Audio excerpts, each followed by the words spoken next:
Welcome to the Eat Your Content podcast. I'm your host, Rich Herrera. Thank you for pushing play on my little podcast. I appreciate that. Just a reminder to follow me on socials at Rich Herrera and at Eat Your Content on any social media platform that you may be on. And also like and follow and subscribe wherever you get your podcasts so you'll know when new things are coming out. Today on Eat Your Content, I'm excited to welcome Chef Elisa Lyew of Elisa's Love Bites. Elisa builds gluten-free desserts that don't feel like compromise, and when she's not baking, she's crafting food for film and TV. Chef Elisa, welcome. So good to have you on the pod today. Thank you. I'm very excited to be here. So I'm interested to learn how a baker became kind of one of the go-to people for making what do you call it, culinary prop stylist? Is Yeah, that I guess the because term? yeah, I guess so. So what I do is so specific that I don't know if there's like a term for it, but I call myself a culinary prop stylist. So it's a Interesting. little more involved than a food stylist because a food stylist kind of makes food for images and not so much for props for production. So that's what I do. That's So I'm fun. like, okay, I think I am a food stylist, but I'm also like doing props. So I'm more like a culinary prop stylist. Yeah, it's kind of a merge between a prop master on the movie set and a food stylist Right. for, print and magazines. So, Exactly. uh, So I work directly under the prop masters. So, I'm kind of part of the props team, but I'm also the chef on set. So it's very, very specific. yeah, yeah. But let's back up a little bit. So I want to jump back in time when when you first started out on this journey. You were born in Panama. You moved to New Yes. York for Mhm. school.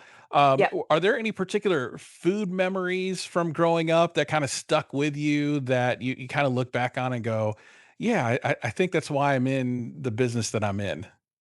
So, I didn't realize, but at the time, growing up, everything in my family was surrounded by food. Like every occasion, like, every outing, like everything was always about food. Like when we got together, it was to eat. When we went out together, it was to eat. When it was like a celebration, there was always food.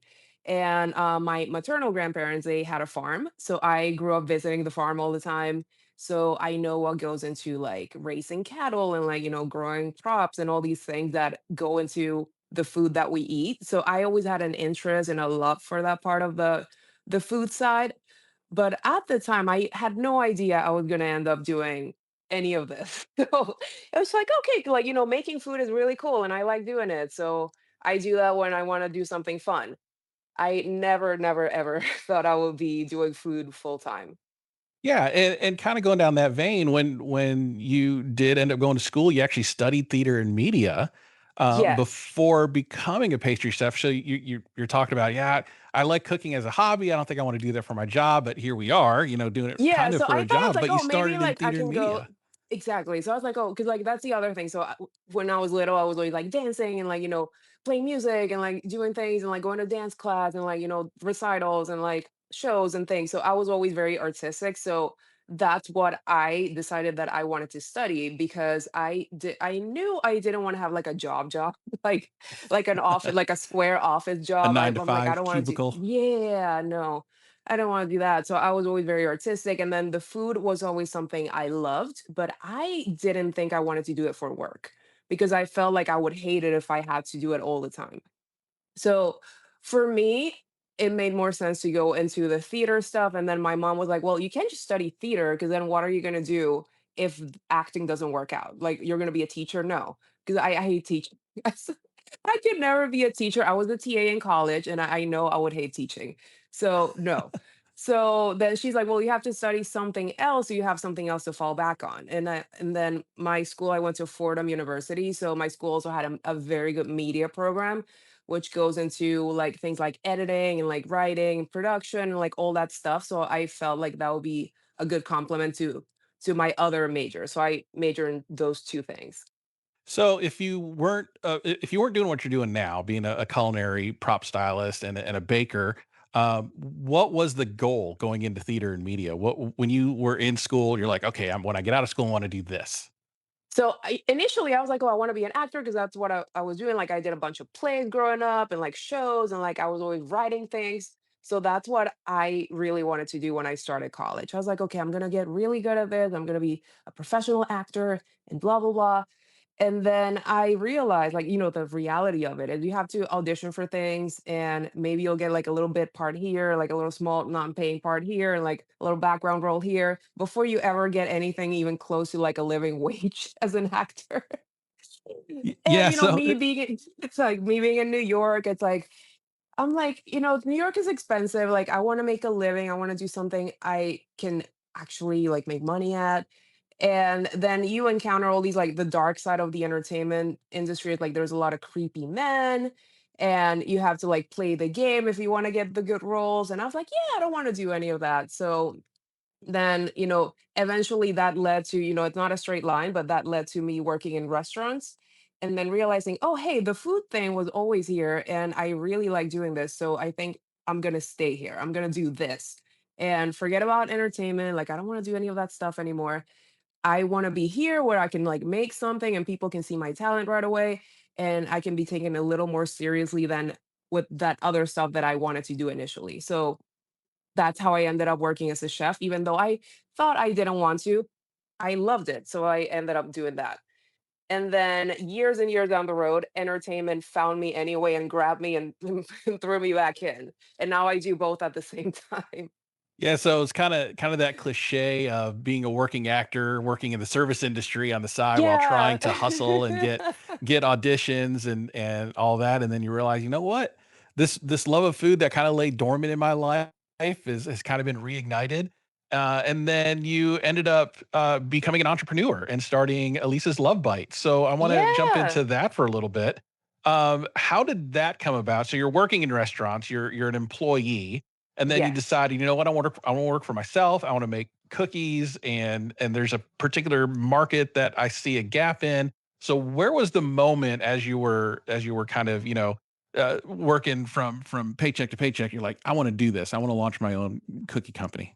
So I felt like I had grown as much as I could as a pastry chef. It's like, hey, like, somebody made me executive pastry chef. Then what else am I gonna do? Like, the only thing I could do was start my own business and then keep growing on my own. And then also there was the part where it's like, oh, we're feeding people a lot of garbage. Like, when people eat desserts, it's usually like not that good for them. It's like it's very fattening, it's very unhealthy and this and that. And I have like a healthy overall lifestyle, like, with a little alcohol here and there, but overall I'm pretty healthy. And Who I among I us? have aside from a little alcohol here and there, I'm very healthy and I like to work out, I like to eat well, and I also have a sweet tooth. So I'm always trying to look for ways to, satisfy that sweet tooth, but with healthy ingredients. So I could never find the kind of desserts that I was looking for, so I started making them myself. And I figured there are other people who are probably looking for the same thing. So that's when I started kind of like building my business plan. And then I started doing it on the side while I was still a pastry chef at a restaurant. And then eventually I got it to a point where I was like, okay, I think I need to do this and stop working for other people. Yeah. And so your bakery, like you're saying, you couldn't find healthy, healthy desserts. So you Hmm. decided to kind of fill that gap. And so your bakery focuses on gluten-free, low refined sugar desserts. And that those are a little bit more difficult to try to make. So what makes creating those types of baked goods challenging, especially from a mail order standpoint? And then, but what makes it fun? So, the challenge isn't fun because if it were easy, everyone would do it and there's no fun in that. But for me, it's like, okay, like I believe in this stuff. Like, I don't want to put anything in my body that's going to make me sick down the road. So I can, I know there's a way to do this. It's just like it costs more money and it takes a little more time and you have to be more creative with your process. It's not the same as like baking or any or regular cookie or cake. And not a lot of people wanna make that investment, like, if you're focused on making money and making a big profit, you're gonna use the cheaper ingredients, and that's what most bakeries do. So I decided like, okay, like how can I do this in a way that I can still be profitable, but bring this product to people like me who want something a little healthier that they can feel good about and that's not going to make them sick down the road. So, you know, as a pastry chef. Like, I'm in the kitchen all day. I'm always trying to like come up with recipes. So it's just a matter of like thinking a little different and switching the ingredients that I was using and coming up with things that tasted good and were better for you. And once I felt good enough, that's when I started looking for spaces and like starting like, coming up with like all the things that I needed to do to actually open a physical bakery. Yeah. So walk me through one of your best sellers. Like how long does it take to make and how many failures did you have before you came to this one that turned this particular flavor that turned into a bestseller? So my bestseller was always the banging chocolate chip cookies. So when I first started, I was like, I want to make my own favorite chocolate chip cookie because every time I go somewhere, it's either too crunchy or too sugary or too big, or they use milk chocolate or they use like fake chocolate. I'm like, I want a dark chocolate chip cookie that's satisfying, that's not super sweet, that's not too crunchy, not too chewy, and that just like tastes a little better than what's out there, and something that I can have more of more frequently without feeling bad about it. So I was like, okay, how do I make this happen? And how do I make it gluten free, not sweeten it with refined sugar, like find a chocolate that's also not made with refined sugar, but it's also like good ingredients. So there's a lot of parts. Yeah. But I'm really good at putting parts together. So once I found all the suppliers that I needed for flours, for sweeteners, for chocolate, for like all the other things that I needed, then I was like, okay, let's do this. So there were a few tries, like, the first couple ones, they were like, okay, it's good, but I feel like it's missing something. And then I got like a light bulb moment. I was like, oh, I think it needs a little bit of salt, like finishing salt.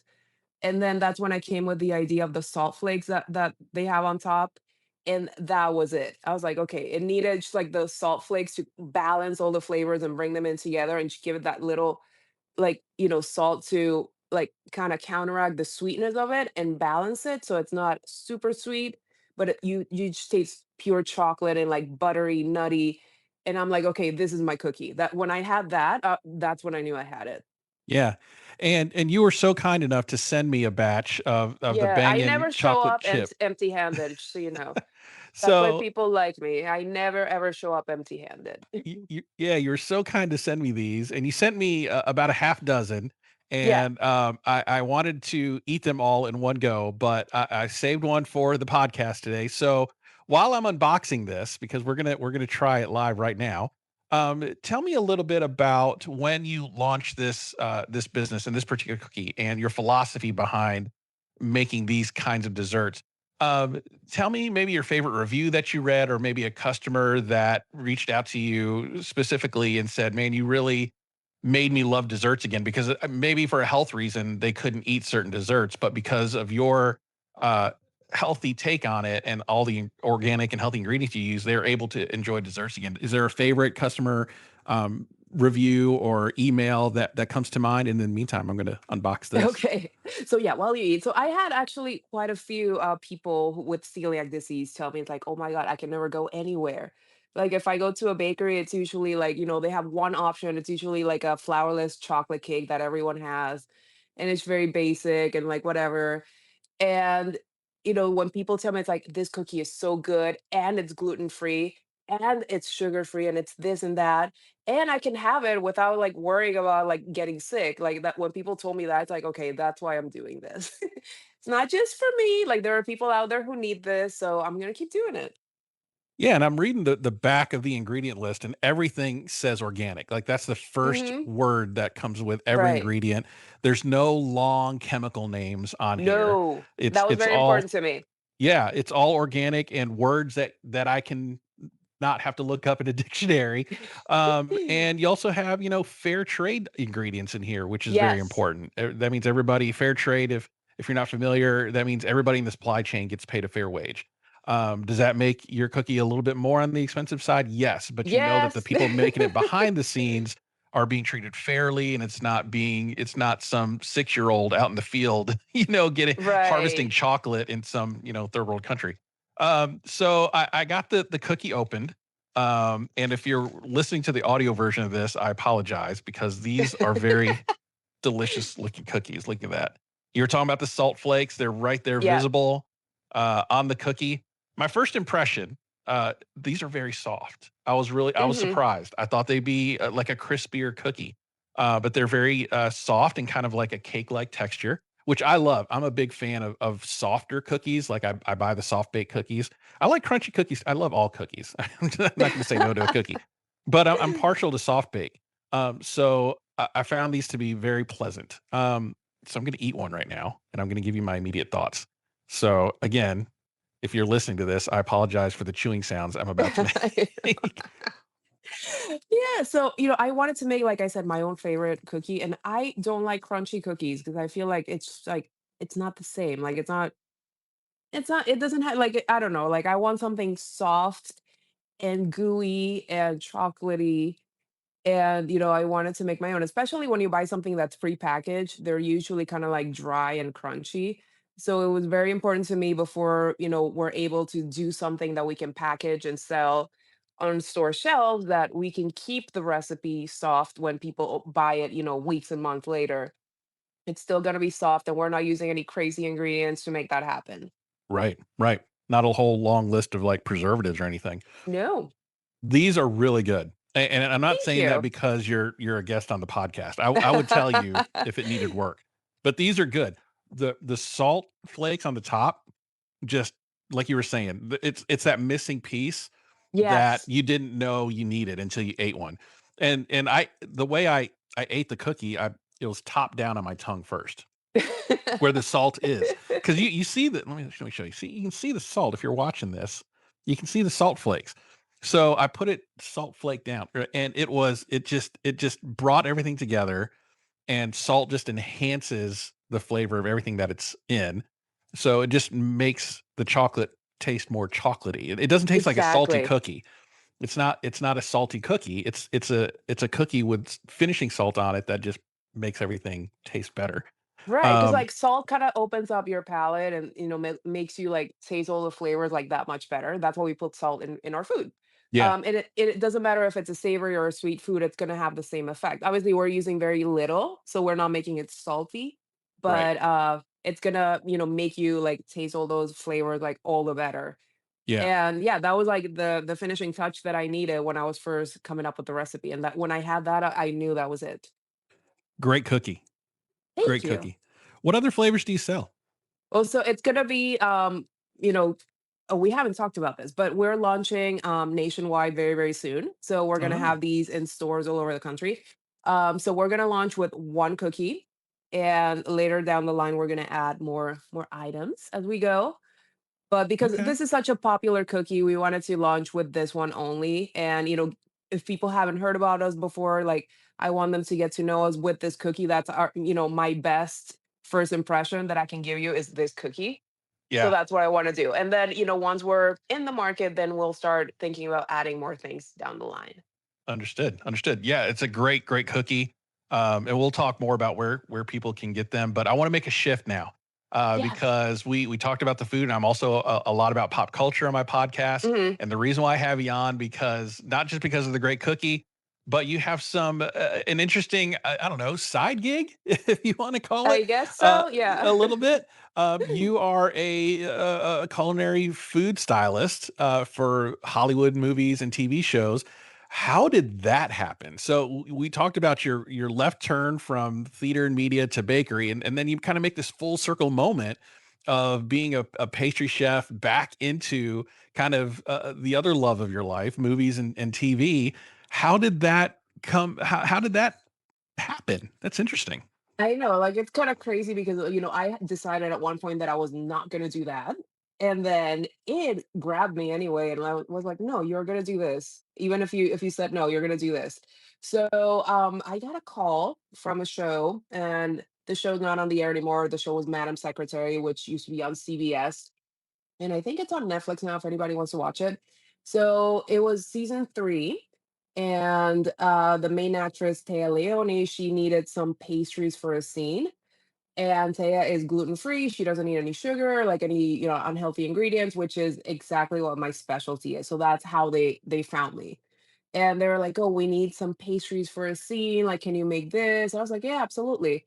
And so I made some pastries, it was supposed to be just for one scene for one episode, and they really liked it and they like working with me. So they started calling me for more episodes, like more things. And then before I knew it, I was making all the food for all the episodes. And I stayed with them for 4 seasons until the show ended. And then after that, the prop master that worked on that show, he went on to do a bunch of other stuff and he took me everywhere he went. And from that, like a bunch of other prop masters started hiring me for other things. So from that one show, I ended up doing a bunch of shows and movies because what I do is it's so specific that people like can't really find a lot of people who do what I do, which is healthy food, gluten-free, sugar-free, because a lot of these actors are on special diets and they're very restricted diets, especially if if it's somebody who has to like maintain a certain level of fitness for the screen, they can't eat anything outside of their special diet. So they need somebody who can cook and bake whatever they need. Even if on the screen it's supposed to be like, like a pizza or a bagel or a donut, it has to be made with ingredients that the actor can have. So not a lot of people know how to do that and then also work in entertainment and like work on a set and like how to behave on a set and like meet the crazy time requirements, like the last minute. Hey, we need something for 6 in the morning tomorrow. Can you make it? And you always have to be able to say yes. Like even if it's impossible or very difficult, you have to be kind of a magician and just be very flexible. And I know all these things because I have a degree in this stuff and I did work in the industry earlier on. So I can do it. So, people like working with me and so they keep calling me for different shows and different movies. And I've been doing that now for 8 years. Yes. Wow. Yeah. So, what other shows that have you worked on and scenes that people may know or people may have seen, and not known that it was you, but maybe saw a scene, or what scene have you been known for, or what food were you known for? Maybe even inside the industry is like, oh, I want to make sure the person who ever made that is on all these TV shows that I'm going to be working on. Is there any kind of neat stories like that, or what shows have you been on that people might recognize? So, for example, a lot of feedback came from something I made for Fallout season one. So I'm not working on season two because they're filming in LA, so it's a whole new crew. So basically, none of the people who worked on season one are on season two, because now they're in California. So, but season one of Fallout, I made everything, like all the different things that were edible, even the gross, like dead animals. Like I made all of that. But there was one thing, it was a jello cake that was in one episode that, like, people were making tutorials and they were, like, trying to, like, recreate it at home, and just to let you know, it was very difficult to make, it took a lot of tries to get it, the way that it was supposed to look and do what it was supposed to do, and still be edible and still not fall apart and still be, like, what it needed to be on the screen, and also make a bunch of them because when you do food for TV, you have to have multiples because you need it for continuity, has to look the same, have to do a bunch of takes. So yeah, the jello cake from season 1 of Fallout, that was the thing that kinda have the most buzz, I would say. The most viral thing that came out because it Yeah, was a popular show. it Um, was, yes. so that Jello cake must have had some significant screen time to Oh, to yeah. to make people go, "Oh, that looks good." Yeah, so it was crazy. So we had a concept artist who, kind of like created these like and it was a sci-fi show, so it's obviously not based on anywhere near reality. It was very, very sci-fi. So we had a concept artist who drew all these crazy things and then I had to make them. So it was very challenging and it was my first sci-fi job. So it was fun. I mean, it required a lot of sleepless nights and creativity, but I really loved the team that I work with on Fallout. The props team was top notch, and I love what I did and how it came together and how it looked on screen. And I can say I have something in every episode of season one. So it was very fun to watch because I was like, oh, I made that, I made that, I made Did that you too. have watch parties at your house and go, "Hey, that was mine. That was mine. That was No. mine." No, I actually, because I didn't know how much, because in the editing room, sometimes like things get cut. So I know I made a bunch of stuff, but I didn't know how much was going to end up actually in the final cut. So I didn't want to tell people like, hey, let's watch it. And then like maybe it wasn't there anymore. So So, I have you watched on ever my own Yeah, and I was like, yeah, oh, there's like a lot of stuff that I made all over that's the great. place.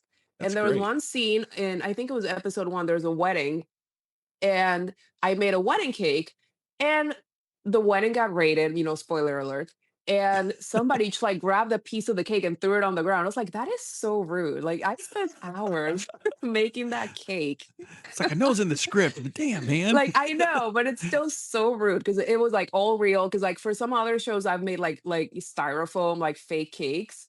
That was like all real, top to bottom, hours and hours and hours. But Oh, yeah, but it's kind of funny to see that like all yeah. come together, and like people who watch at home have no idea that there's so many of us who have like these like very specific jobs to bring a movie or a show together, and you'll never know who we are, but you'll see our work.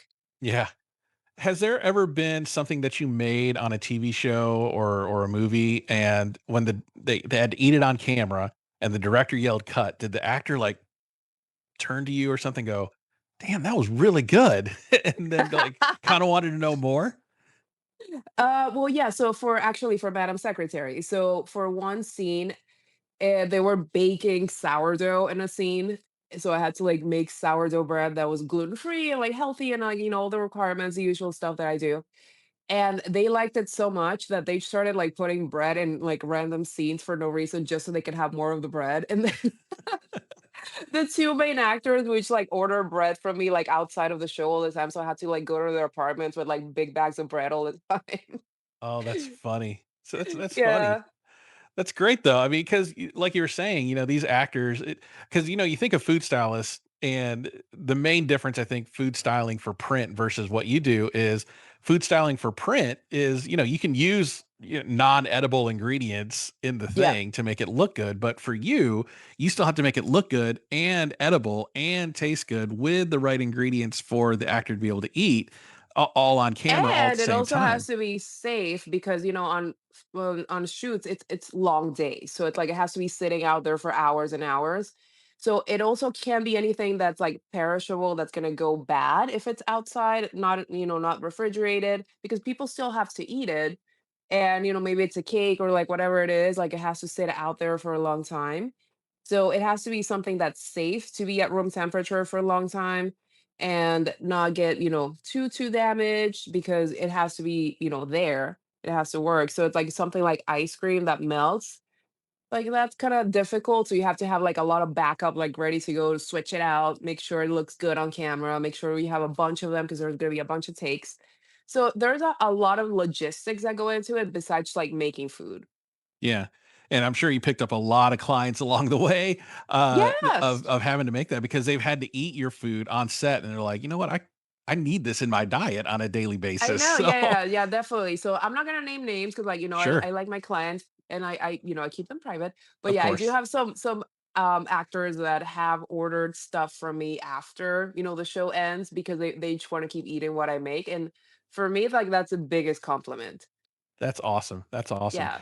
So for us regular Joes out here that like maybe taking pictures of our food before we eat at a restaurant, or we're home cooks and we like taking pictures and post them on Instagram. What are some practical tips that you can give somebody at home with the things that they have on hand to make that picture of a cake or a cookie or their plate of food really pop? Well, I would say colors are good. So like if you have like something that's like beige or like, white or whatever, you use like color plates because that's always going to make your images pop. So color like your background or your plates or if you have like a colored napkin or things like that, like props, again, props are very important. So make sure you have like something that's going to make it pop. Sometimes the food itself isn't, all that, but the way you frame it is going to make a good picture. Nice. So Nice. yeah, colors and make sure make sure you don't overdo it with the props either because then you're not going to know where to look. If you have too much stuff going on, your eye doesn't know where to go. So make sure you keep it focused, keep the food the focus, but make sure you have a good frame around it. So that's what props Gotcha. are supposed to do. They're supposed to frame the subject, not overwhelm the viewer's eye. So as we're finishing up the episode here, I want to give you the last few minutes and we'll roll out the red carpet for you. Just let people know where they can find you. These cookies are fantastic, so I'm sure people are going to want to know how to order them. And just give a little time to promote what you got going on and any projects that people need to know about. Yeah, so you can follow me on Instagram. That's the easiest way. Also, our cookies are gonna hit store shelves very, very soon. So we're hoping by the end of the year we're gonna roll it out. So right now we are not in any stores, but that's behind the scenes we're working very hard to make that happen very soon. And you got to try some of them, so you know what they look like, and so look out for the pink and the black box very, very soon with my face on it. Is it going to be this on store shelves, just like a bigger version of So it? yeah, so it's gonna yeah, so you got the VIP sample version. So it's gonna be a little bigger when you see it in store. It's gonna be a 6 pack. Nice, nice. All right. And yeah, so look out for the bright pink black box very, very soon. It's happening. I'm working on it behind the scenes very hard. It's happening, it's coming along. And I'm very excited that people all over the country are gonna be able to have my cookies instead of having to, come to New York and get them. So I'm super Are you excited allowed about to that. name stores yet, or is that Not all yet. So tight yeah, not wraps? yet. Not Okay. yet. Okay. Because, we're still, dotting the I's and crossing the T's and like signing the things. So it's happening. Understood. But yeah, once Understood. we're actually physically on the shelves, you'll know. And elisalovebite.com, that's the website for my company. So that's where we're gonna have all that information once it's ready to go. Okay. And you mentioned Instagram. What's the Instagram handle? Yeah, so my Instagram is at Chef Elisa Lyew, and the company is at Elisa's Love Bites. And you can find us there. And also, like I said, elisaslovebites.com. That's where we're going to have all the, purchasing information. You can buy directly on the website once we're up and running. And also, we'll let you know which stores are carrying it if you just want to go to your local stores. Awesome. Awesome. Can't wait to get these in the stores so that I can eat more of these. These are great. I mean, again, just delicious cookies. If you find them on the store shelf soon, definitely buy a pack because these are fantastic. And on the TV side, there's a new show called The Savant on Apple TV that's coming out. So you can see a bunch of stuff that I made on that show as well. Oh, cool. Any hints on what it was that you did make? Are we looking for cookies? So Are we there looking like for a lot of stuff. So for example, there was like a donut scene where they had to look like they were from Dunkin' Donuts, but they had to be vegan and healthy and all of that. So ah, I made some special custom donuts. So they look like they're from Dunkin', but they're from me. so it's And gonna they're be a way Dunkin' better. box. Yeah, exactly. So it's gonna be a Dunkin' box situation, but they're way better than Dunkin', and I made them. Dunkin's getting all the ad placement. Sorry, Dunkin'. Yeah. They're gonna go to Dunkin' and go, "I want these donuts." Like, "Oh, we don't I don't know what you're talking about. We don't make those." That's funny. I'm like, yeah, Cool. I want the vegan donuts from that show. But yeah, obviously, in the episode they're not vegan, but I think the whole cast was vegan, so I had to make like a vegan wedding cake and a vegan this and a vegan that. So yeah, you'll see all of that on screen, but they're not gonna say it was like special or whatever. Like it's gonna Right. look like any old food, Yeah. So pretty and much that's my talent. anything. I make special food look like any old food. Yeah. So basically anything edible on that show is probably your hands have been Yeah. on it at some Yep. point. So excellent. That's fantastic. Well, congratulations on all the success. And good luck on the launch of the cookies. Good luck on the Thank TV you. show that's coming out. Hope it gets a lot of viewers. Will be what was called a Savant on Apple TV Yeah. Plus. Apple TV. All Yes. right, Apple TV, Savant. Look, we'll be looking for that one. Just a reminder: follow me on socials at Rich Herrera and at Eat Your Content, and make sure to like, subscribe anywhere you get your podcast. Chef Elisa, thank you so much for your time. I appreciate it. Thank you, Rich. It was so much fun.